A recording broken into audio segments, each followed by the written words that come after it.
오늘 우리에게 주시는 하나님 말씀은 마가복음 6장입니다.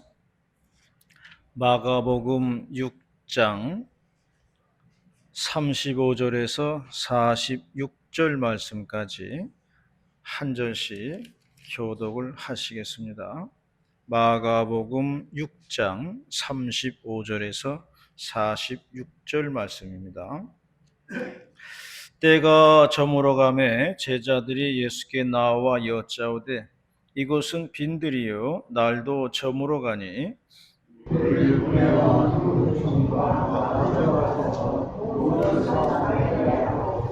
대답하여 이르시되 너희가 먹을 것을 주라 하시니 여짜오되 우리가 가서 200데나리온의 떡을 사다 먹이리이까. 이르시되 너희에게 명령하노라 하시니 알아보고 있는데 떡 5개와 물고기 2마리가 있더이다 하거늘 제자들에게 명하여 그 모든 사람으로 떼를 지어 푸른 잔디 위에 앉게 하시니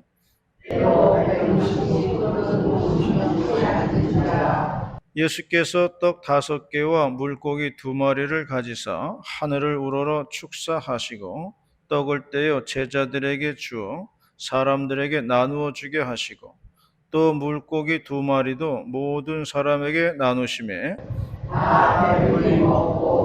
남은 떡 조각과 물고기를 12바구니에 차게 거두었으며 예수께서 즉시 제자들을 재촉하사 자기가 무리를 보내는 동안에 배 타고 앞서 건너편 벳세다로 가게 하시고 무리를 작별하신 후에 기도하러 산으로 가십니다. 아멘. 김포시 기아대책 회원들이 내일 월요일 날 우리 교회에서 모이게 됩니다. 교회마다 돌아가면서 이제 모이게 되는데요. 이제 밥은 이제 그 교회에서 내게 되지요. 저도 여러 모임을 다녀봤지만은 가장 중요한 게 먹는 거예요. 먹는 문제입니다. 좋은 식당에 가가지고 배부르게 잘 먹으면은 그 모임 다 잘 됐다고 그래요. 그런데 먹은 게 부실하면은 그 모임 잘 안 됐다고 그럽니다. 모임이든지 여행이든지 다 마찬가지예요. 잘 먹고 배부르면은 그 여행 참 좋았다 그러고요. 먹는 게 부실하면요 여행이 별로 안 좋았다고 그렇게 이야기를 합니다. 그만큼 우리들에게는요 이 먹는 문제가 중요한 문제예요. 그래서 이번에 우리가 갔던 타백산으로 이제 모시려고 하는데 이제 그러한 식당을 아는 것도 또 감사한 일이에요. 왜냐하면은 적당한 양에 그리고 적당한 가격에 그리고 적당한 공간이 있더라고요. 그래서 그런 식당 아는 것도 능력이다 그렇게 생각을 합니다. 저도 모임 앞두고서 어느 식당 가야 할까 생각했는데 식당은 잘 발견해 가지고 저도 감사하게 생각을 하고 있습니다. 오늘의 본문 말씀은 5천 명의 급식 기적에 대한 말씀입니다. 사람들이 예수님 말씀을 듣기 위해서 구름대처럼 몰려 나왔어요. 그런데 이제 식사 시간이 되었습니다. 자, 이제 어떻게 할 거냐는 거예요. 이 수많은 사람들. 여기에서 예수님께서 기적적으로 5천 명을 먹이셨다는 것이 오늘 본문의 말씀입니다. 오늘 본문 말씀을 통해서 11월 달 둘째 주일에 주시는 하나님 말씀 듣도록 하겠습니다. 첫 번째로 말씀하는 것은 기적의 비밀은 감사에 있다는 것입니다. 기적의 비밀은 감사예요. 41절 말씀을 다 같이 봉독하겠습니다. 41절 말씀 시작. 예수께서 떡 5개와 물고기 2마리를 가져다 하늘을 우러러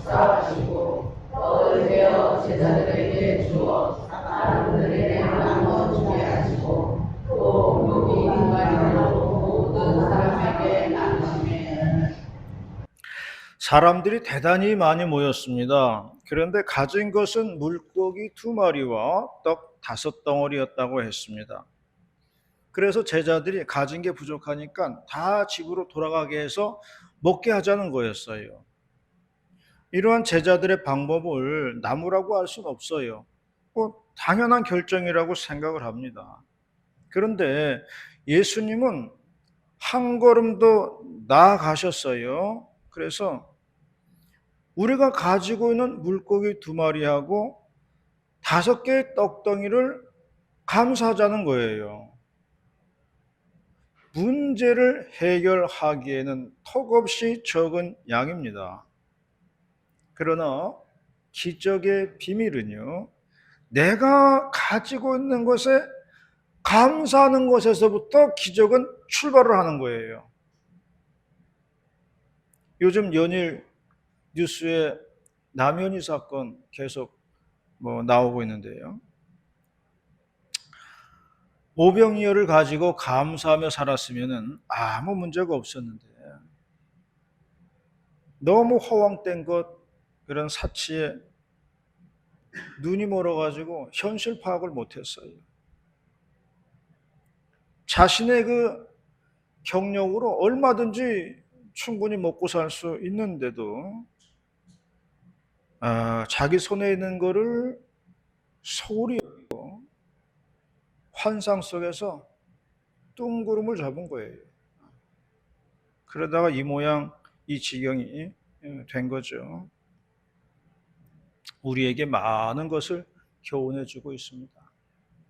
그러므로 우리는 우리에게 주어진 이 작은 오병이요, 내 손 안에 들려진 이 작은 것들에 감사할 줄 알아야 된다는 거예요. 제가 신학교 다닐 때에 등록금을 내지 못해가지고 유급이 되는 학생들이 몇 명씩 있었어요.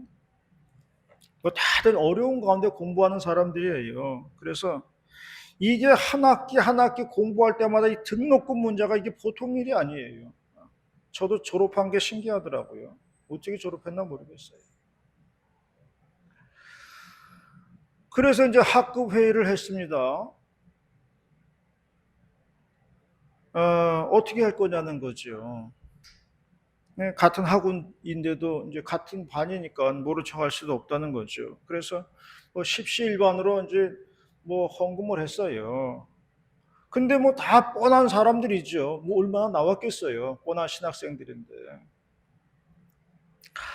이번에는 그 반하고 그 어머니가 속초에서 이제 건어물 가게 하는 어머니가 있었어요. 그분이 그 마른 오징어 대형 박스 큰 걸로 그냥 한 박스를 보내주셨어요.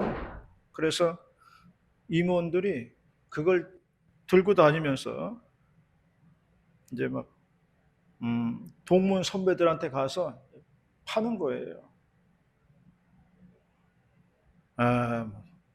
전국 팔도를 다니면서 이렇게 파는 거죠. 그래도 좀 있는 선배들이니까 오징어 값만 줬겠어요. 수고한다고 금일봉도 좀 줬겠죠. 그래서 이런 것 저런 것 모아가지고 학우들의 등록금을 준비한 적이 있습니다. 지금 다들 졸업해가지고 다들 자기 위치에서 목회들 잘하고 있습니다. 그러니 오징어 한 박스 주신 어머니도 고맙고 그것을 전국 방방곡곡 돌아다니면서 팔러 다닌 임원들도 고맙고 금일봉 주신 선배들도 고마운 겁니다. 이렇게 저렇게 모아가지고 등록금 문제를 해결했다 하는 것입니다. 오늘 본문에서는 제자들은 각자 해결하라 그랬어요. 각자 알아서 하라. 그러나 주님께서는 우리가 해결하자는 거예요. 우리가 하자는 거예요. 그러면 어떻게 할 건가? 계산이 안 된다는 겁니다, 제자들은. 예수님 방법은 가진 것에 감사하자는 거예요. 그래서 예수님께서 오병이어를 들고 손에 들고 감사 기도를 드렸다는 그런 내용입니다. 그러므로 우리들은 내 손에 들려져 있는 그 오병이어에 대해서 감사할 줄 알아야 돼요. 너무 적다고 불평과 원망하면 안 됩니다. 작은 것에서부터 기적은 일어나는 거예요. 우리가 왜 감사와 기쁨이 없냐면은 자꾸 남의 손에 들려져 있는 걸 보기 때문에 그런 거예요. 내 것보다 저 사람 손에 있는 게 더 큰데 자꾸 이거 비교를 하면요 기쁨이 없어요.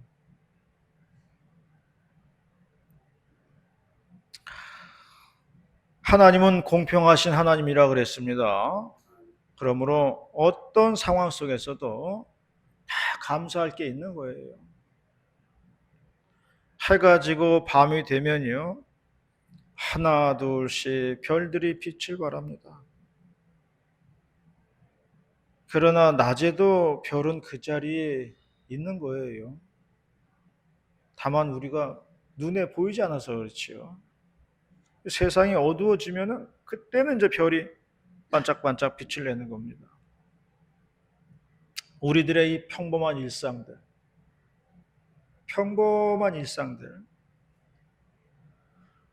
사람들은 이게 뭐 감사하냐고 그럴 거예요. 그런데 이러한 우리에게 평범한 일상들이요. 정말 감사한 일이라는 것을 우리가 알아야 됩니다.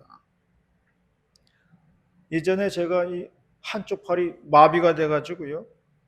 이게 꼼짝을 안 하는 거예요. 한쪽 팔이. 움직이질 않아요. 그러다 보니까 사람이 양팔을 다 쓴다는 게 얼마나 감사한 건 줄 알았어요. 그러다가 팔꿈치가 한 절반 올라오니까요, 이렇게. 90도 올라오니까 얼마나 감사했는지 모릅니다. 팔꿈치가 절반만 올라와도요, 이게 사람 사는 것 같더라고요. 사람 꼴이 되더라고요. 그러므로 우리가 이렇게 평범한 일상들, 이런 생활들, 우리가 다 감사거리들이에요.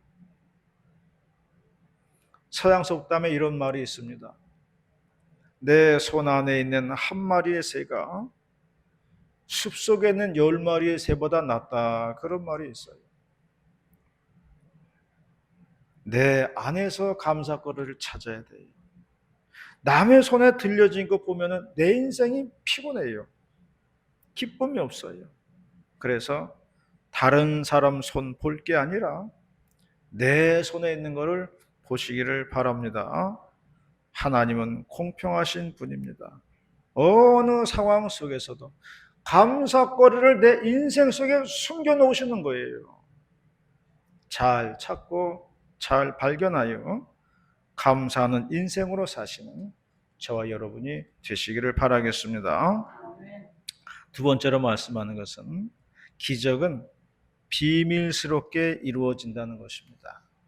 기적은 비밀스럽게 이루어지는 거예요. 43절과 44절입니다. 43, 44절 말씀 봉독합니다. 시작. 떡과 물고기를 아버님의 상에 얻었으며 떡을 먹은 자는 5,000명이었다. 5개의 떡덩이와 물고기 2마리로 배불리 먹고 남은 것만 12바구니. 그리고 5,000명이 식사를 했다고 그랬습니다. 어떻게 오병이어를 가지고 이러한 기적이 일어나는지는 아무도 몰라요. 그러므로 하나님의 기적은 신비스럽게 일어난다는 겁니다. 구약에 보면은 엘리사의 그 기름병 기적이 있어요. 남편은 죽었어요. 2 아들과 살아가는 여인이 있었습니다. 그런데 3년 반 동안 가뭄이 있었어요. 먹을 게 없는 거죠. 그리고 게다가 빚을 졌어요. 근데 갚을 길이 없는 겁니다. 이제 아들 둘이 남의 집 종으로 팔려가게 생겼어요. 차초지종을 다 들은 엘리사는 집에 뭐가 있냐고 물어봤어요. 집에 뭐가 있니? 그랬더니 예, 기름이 조금 남아 있습니다. 그랬어요. 그래? 그러면 동네에 가가지고 빈 그릇을 잔뜩 빌려오라 그랬습니다. 잔뜩 빌려왔어요. 방문을 걸어 잠그라 그랬어요. 그리고 빈 그릇에 그 기름을 계속 부으라 그랬습니다. 그랬더니만 그 기름이 계속 끊이지 않고 나왔더라는 거예요. 그리고 그 빈 그릇을 다 채우더라는 겁니다. 그리고 다 채워지니까 기름이 그쳤다. 그런 말씀이 기록이 되어 있습니다. 그래서 그것 가지고 여인은 빚을 갚고 아들들과 행복하게 살았다는 그러한 이야기입니다. 엘리사는 문을 닫으라 그랬어요. 우리는 문을 열고 보고 싶어요. 그러나 하나님의 역사하심은 문이 닫힌 상태에서 신비하게 일어나는 겁니다. 우리는 그 기적이 어떻게 일어나는지 보고 싶어요. 그러나 하나님의 역사하심은 우리 눈에 그렇게 보이는 게 아니에요. 신비스럽게, 그리고 비밀스럽게 우리들의 알 수 없는 방법으로 역사하시고 인도하신다는 것을 믿으시기를 바랍니다. 이스라엘 백성이 출애굽해가지고 광야에서 40년 살았어요. 광야에서는 농사도 지을 수도 없고 그저 하늘에서 내려오는 것으로 먹고 살아야만 했습니다. 그럴 때 하나님이 내려주신 급식의 기적은 만나와 메추라기였어요. 만나는 매일 아침 들여나가면 들에 이렇게 이슬처럼 내려져 있는 것이 있다 그랬습니다. 사람들이 처음 보는 거예요. 그래서 야, 이게 무엇이냐, 이것이 무엇이냐, 그러다가 그게 그만 이름이 되고 말았습니다. 그래서 만나는 뜻이 이것이 무엇이냐는 그런 뜻입니다. 만나가 내리는 것을 백성들은 볼 수가 없었어요. 밤새도록 이슬같이 내리는데 그걸 앉아가지고 지켜볼 수가 없는 겁니다. 어떻게 내려지는지는 하나님만이 아시는 거예요. 그리고 백성은 거두어다가 먹으면 되는 겁니다. 이렇게 하나님의 역사하심은 사람이 알 수 없는 방법으로 역사하신다는 것입니다. 그런데 유독 그 신비함을 또 보는 사람이 있다고 그랬어요. 그 사람들이 누구냐면은 순종하는 사람들이에요. 그 신비함을 볼 수 있는 유일한 사람들은 순종하는 사람들이라고 그랬습니다. 예수님의 그 가나에서의 혼인잔치, 물로 포도주를 만든 기적이 있잖아요. 예수님은 결례의 항아리에다 물을 갖다 부어라 그랬습니다. 그리고 갖다 나눠 주어라 그랬습니다. 그때 성경이 말하기를 물 떠온 하인들은 알더라 그랬습니다. 물로 포도주가 된 기적을 잔치에 온 사람들은 아무도 몰랐지만은 성경은 유일하게 안 사람들이 있다 그랬어요. 물 떠온 하인들이라는 겁니다. 그 사람들은 봤다는 거예요. 그러므로 하나님의 신비함을 볼 수 있는 사람들은 말씀에 순종하는 사람들, 하나님의 말씀에 순종하는 사람들이 그걸 본다는 겁니다. 기름병의 기적이 일어났을 때에 문을 닫으라고 했지만은 방 안에 있는 사람들은 봤다는 거예요.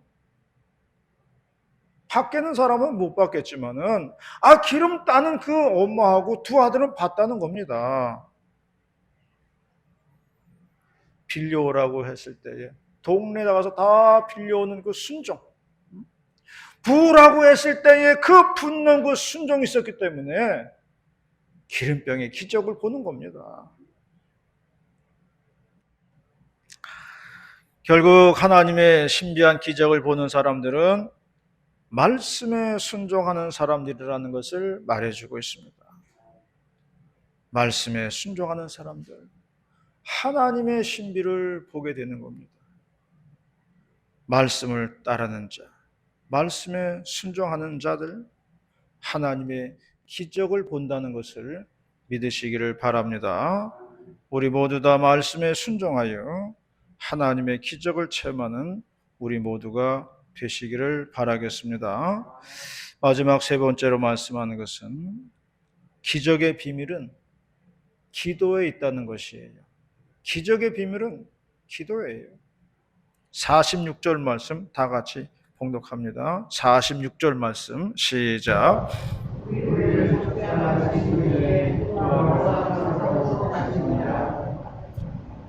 예수님께서는 꼭 큰 일을 치르시고 나서는 항상 조용한 곳을 찾으셨다 그랬습니다.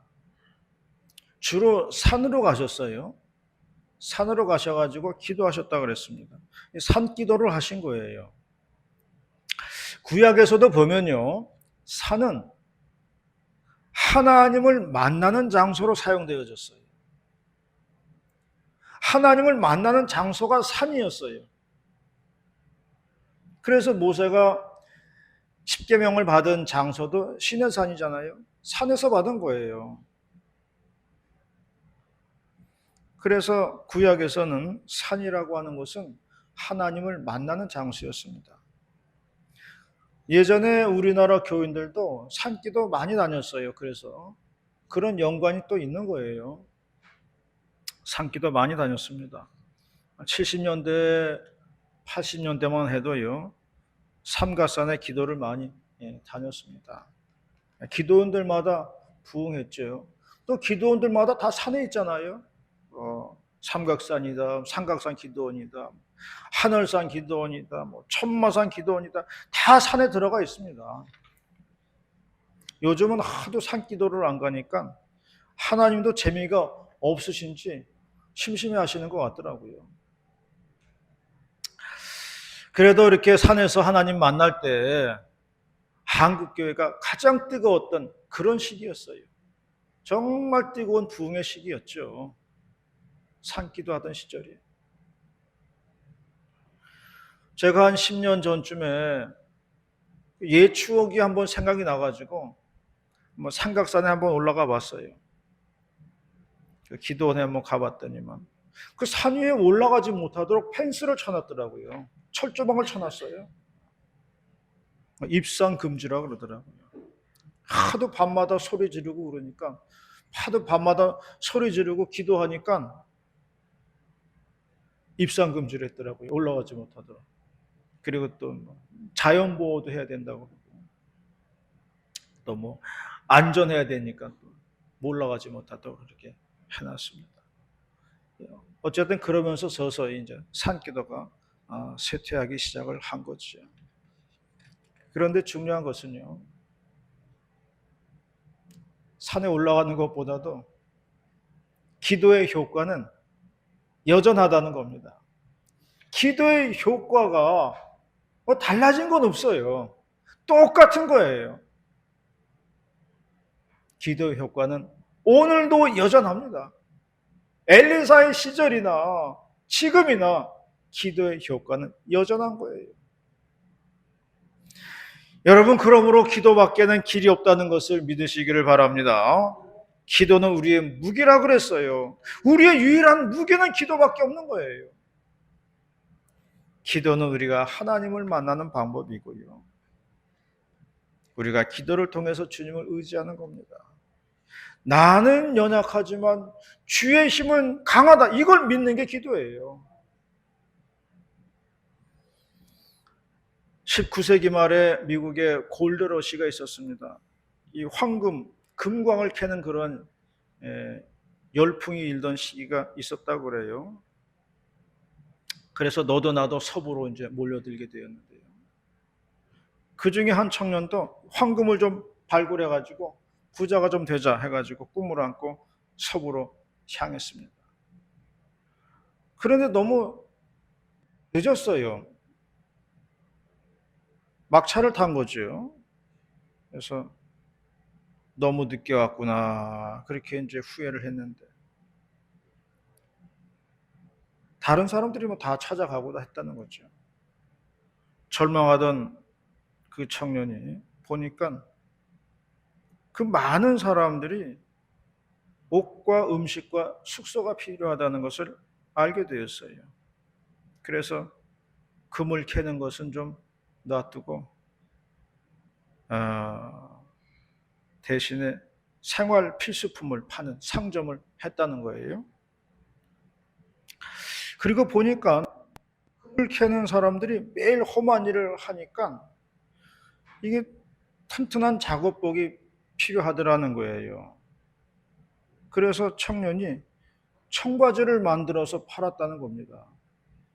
그러니까 얼마나 청바지가 튼튼해요. 날개도 진짜 팔렸다는 겁니다.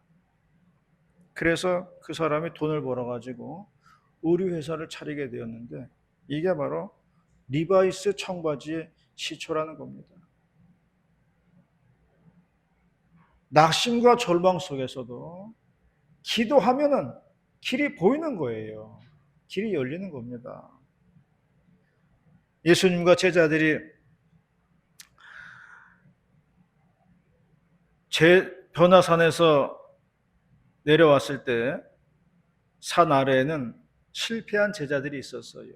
그게 뭐냐면은 아들을 이제 귀신 들린 아들을 데리고 왔는데 남아있는 제자들한테 고쳐달라고 했는데 고치지를 못하는 거예요. 예수님이 내려와서 보니까 그러고 있는 거예요. 그래서 예수님이 고쳐주셨죠. 그러니까 제자들이 물어본 겁니다. 왜 우리는 안 됐을까요? 왜 우리는 못했을까요? 그렇게 물어봤어요. 그때 예수님이 하신 말씀은 이거예요. 기도가 부족했다. 그겁니다. 기도 외에는 이런 유가 나갈 수 없느니라 그 말은 니들 기도가 부족했다. 그 얘기를 하신 거예요. 그래서 제자들은요, 실패한 자리에서 다시 시작을 합니다. 그리고 기도에 매진을 했어요. 그러던 중에 은혜 받고 능력을 받게 되었다는 말씀입니다. 제자들도 능력의 사역을 하게 되었다는 거예요. 그러므로 우리들도 실패의 자리에서 기도로 다시 시작하시기를 바랍니다. 그러면 길이 열리는 거예요. 방법이 보이는 겁니다. 기도는 결단코 우리를 배신하지 않습니다. 기도는 씨앗을 뿌리는 것과 비슷해요. 언젠가는 나오게 되어 있다는 겁니다. 기도가 헛되이 사라지는 법은 없어요. 오늘도 주님 앞에서 기도로 승리하는 우리 모두가 되시기를 축원합니다. 기도하시겠습니다. 사랑과 은혜가 많으신 하나님 아버지 감사드립니다. 오늘도 낙심과 절망 속에서 기도로 승리할 수 있는 우리 모두가 될 수 있도록 인도하시고 역사하여 주시옵소서. 하나님 아버지 감사가 넘치는 성도들 되기 원합니다. 우리의 인생을 즐거워하며 감사하며 기뻐하는 성도들의 삶이 다 될 수 있도록 인도하시고 역사하여 주시옵소서. 공평하신 하나님을 믿게 하여 주시옵시고 내 인생 속에 주님께서도 감사를 주셨다는 것을 믿는 우리 모두가 될 수 있도록 인도하여 주시옵소서. 할렐루야 감사드리며 예수님의 이름으로 기도 올리옵나이다. 아멘.